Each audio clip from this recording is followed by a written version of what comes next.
Voilà, bonjour à tous, chers internautes, et heureux de se retrouver donc dans cette pensée pour ce mois-ci. C'est donc un chrétien authentique.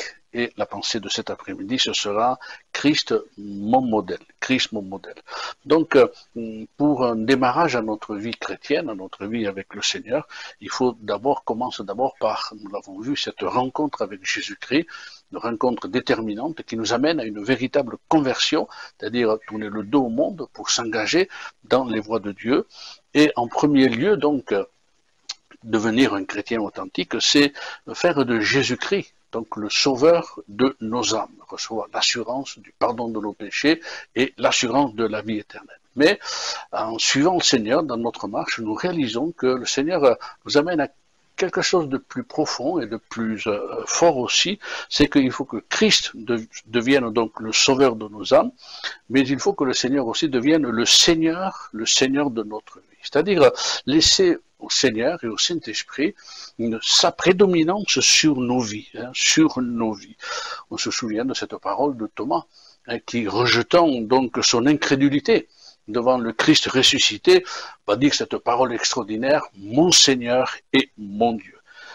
Jusqu'à ce jour, jusqu'à cette révélation, Thomas faisait partie des 12 qui avaient suivi Jésus, et même quand Jésus dira à un moment donné à ses disciples, qui dit-on que je suis? Ben, les disciples ne savaient pas trop quoi dire, Jean-Baptiste, Élie, Jérémie. Il n'y a que Pierre qui dira, tu es le Christ, le Fils du Dieu vivant vrai, mais Thomas faisait partie de ces gens qui ne savaient pas trop. Mais ce jour-là, ça va être différent. Ça va être différent. Une certitude dans son cœur, une conviction. Jésus n'est plus que quelqu'un à suivre de loin, mais c'est véritablement mon Seigneur et mon Dieu. Et je dirais que c'est ce que Jésus est pour nous, pour ceux qui ont fait cette même expérience. Il est et il restera toujours celui qui nous aime, alléluia, mais il est aussi celui qui règne en nous, qui règne dans notre cœur. Il est aussi le Sauveur, le Seigneur, et il est notre maître, celui qui règne dans nos cœurs.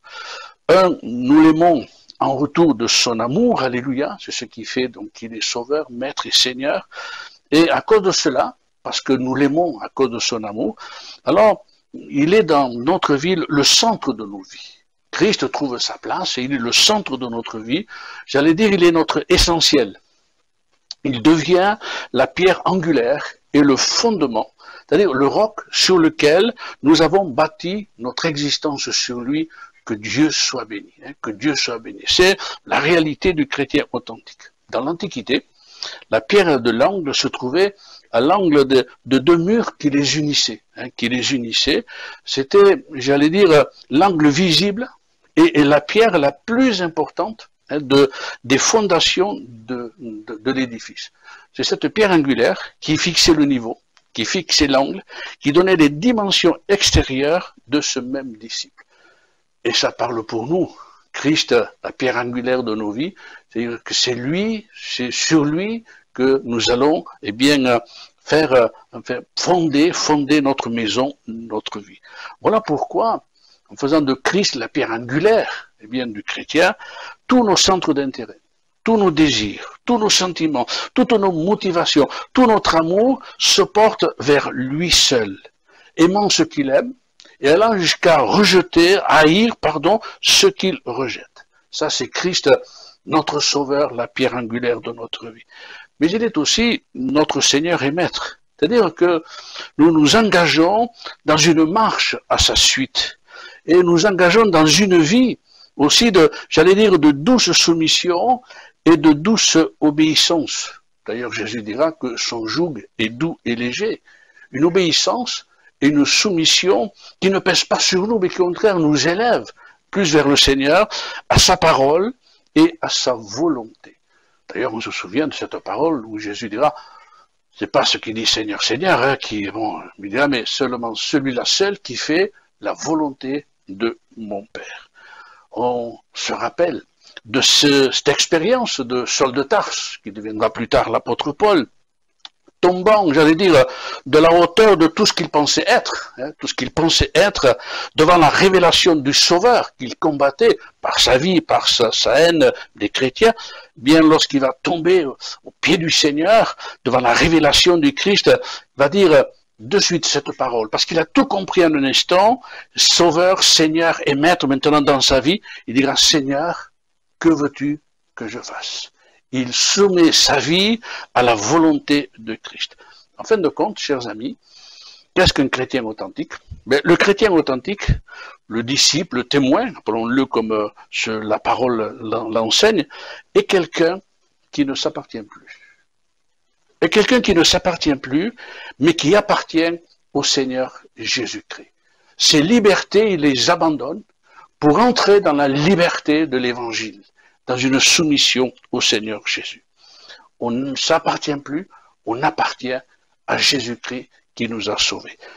1 Corinthiens 6, 19, il y a cette parole de Paul, « Ne savez-vous pas que votre corps est le temple du Saint-Esprit qui est en vous, que vous avez reçu de Dieu, et que vous ne vous appartenez point à vous-même, car vous avez été rachetés à un grand prix, celui de la croix. Glorifiez donc Dieu dans votre corps et dans votre esprit, qui appartiennent à Dieu. Mon corps, mon âme, mon esprit ne m'appartient plus, j'en suis plus le maître, mais ça appartient au Seigneur, que Dieu soit béni. » Et lorsqu'on lit les évangiles, c'est ce que Dieu veut et attend de nous, dans un but précis, sur cette terre. Lui appartenir totalement, afin de nous remplir de sa présence, afin que nous soyons alors à son image. C'est ce que veut dire chrétien. Nous l'avons vu ensemble, des petits Christ, c'est-à-dire des reflets de sa gloire, en ayant en nous bien ses sentiments, c'est-à-dire ceux de Jésus-Christ en nous. Éphésiens chapitre 2 verset 5, Paul dira, ayez en vous les sentiments qui étaient en Jésus-Christ. Que veut dire le mot sentiment? Quelle définition au mot sentiment? C'est plus que quelques expressions de sa nature, que quelques émotions, que quelques ressentis. Mais sentiment, ça nous parle surtout de pensée, de caractère, de mentalité, de nature. C'est ce que veut dire le mot sentiment en grec. Pensée, caractère, mentalité, nature. En fait, c'est être rendu semblable à Christ. C'est cela à quoi le chrétien authentique est appelé, à ressembler, à être à la ressemblance du Seigneur Jésus-Christ. En fin de compte, comme Christ l'était du Père Céleste. Christ était l'image du Père Céleste. Jean 14, 19, à un moment donné, Philippe va dire, mais montre-nous le Père, lui aussi il n'avait pas trop compris. Et Jésus va lui dire ceci, mais comment, depuis le temps que tu es avec moi, tu ne m'as pas connu? Et Jésus dira, celui qui m'a vu, a vu le Père. Celui qui m'a vu a vu le Père. Ainsi donc, si le monde perdu, le monde de l'extérieur, le monde de la non-foi, eh bien, ne voit pas Christ en nous, et ne voit pas Christ au travers de nous, alors on peut se poser cette question, mais quel chrétien, quel disciple sommes-nous, si nous sommes qu'une pâle lueur de sa lumière? Si le monde perdu n'entend pas de nous la bonne nouvelle de son évangile, mais quels témoins sommes-nous? Quels témoins sommes-nous? L'apôtre Jean nous invite à une marche chrétienne. Et être sauvé, être disciple, être chrétien, c'est s'engager dans une marche. Jésus a dit, je suis le chemin. Et on marche sur ce chemin. L'apôtre Jean dira, 1 Jean chapitre 2 verset 6, il nous invite à marcher comme il a marché lui-même. Et comme Christ a marché lui-même. Quelle merveilleuse invitation. Marcher sur cette terre comme Christ a marché lui-même. Mettre nos pas dans l'empreinte de ses pas. L'apôtre Jean ajoutera, il dira ceci, tel il est, parlant de Christ, tel nous sommes aussi dans ce monde. C'est en cela que l'amour est parfait en nous. Sur la terre, eh bien, nous voyons que tous les hommes, pour progresser, pour aller de l'avant, ont besoin de modèles, ont besoin de référents dans tous les domaines. Eh bien, la Bible nous en donne un.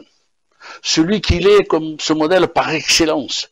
Jésus-Christ, Dieu fait homme. Afin de nous amener à progresser. De nous amener et de sortir de notre humanité. Pour entrer dans la présence de son esprit. Et même si les Écritures nous donnent des hommes et des femmes qui ont marqué leur temps et leur génération de ces croyants extraordinaires, qui nous encouragent par leur vie et leur témoignage et leur ministère dans tous les domaines. On pense à Moïse, on pense à Abraham, on pense à Job, on pense à David, à tous ces hommes qui vont nous donner un aspect de ce que doit être le chrétien véritable. Eh bien, ils sont pour nous tous, ces personnes, comme une nuée de témoins. Mais il n'en reste que nos regards se portent toujours vers le Seigneur Jésus-Christ. Hébreux chapitre 12 verset 1, l'auteur de l'épître dira, parlant de tous ces hommes et ces femmes qui ont été des modèles pour tous les croyants, nous sommes environnés d'une si grande nuée de témoins.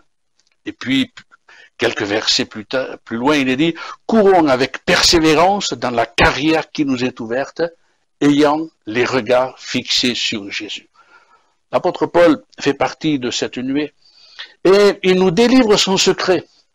Son secret, il est simple. Il est lui-même un imitateur de Christ. Un imitateur de Christ. Sa droiture, son intégrité, sa foi, sa passion sincère pour Christ, son zèle dans son ministère et sa hardiesse, jusqu'à dire cette parole, suivez-moi, car moi aussi je le suis, parlant de Jésus. 1 Corinthiens 11.1, il dira, soyez mes imitateurs, comme je le suis moi-même de Christ. Je vais terminer en disant Christ, c'est le modèle du chrétien authentique. Nous n'avons aucun désir de ressembler à telle ou telle personne, des temps passés ou présents, car tout homme est imparfait. Seul Christ est le parfait modèle. Je me souviens des anciens que nous avons côtoyés dans l'église locale où avec mon épouse nous nous sommes convertis. Ils étaient des gens extraordinaires. Nous nous sommes fortifiés auprès d'eux. Mais au travers d'eux, c'était Christ que l'on discernait. Ils nous ont aidés à grandir, à traverser des épreuves, encouragés, soutenus. J'aimerais laisser ce verset sur votre cœur. Luc, chapitre 6, Jésus dira, le disciple n'est pas plus que le maître, mais tout disciple accompli sera comme son maître. Et c'est ce à quoi Dieu nous appelle. Nous te bénissons, Seigneur, pour l'encouragement que tu nous donnes à toujours progresser, aller vers toi, parce que tu veux transformer nos vies pour faire de nous de véritables témoins, disciples et chrétiens authentiques. Nous te disons merci, Seigneur Jésus. Que ton nom soit béni. À bientôt.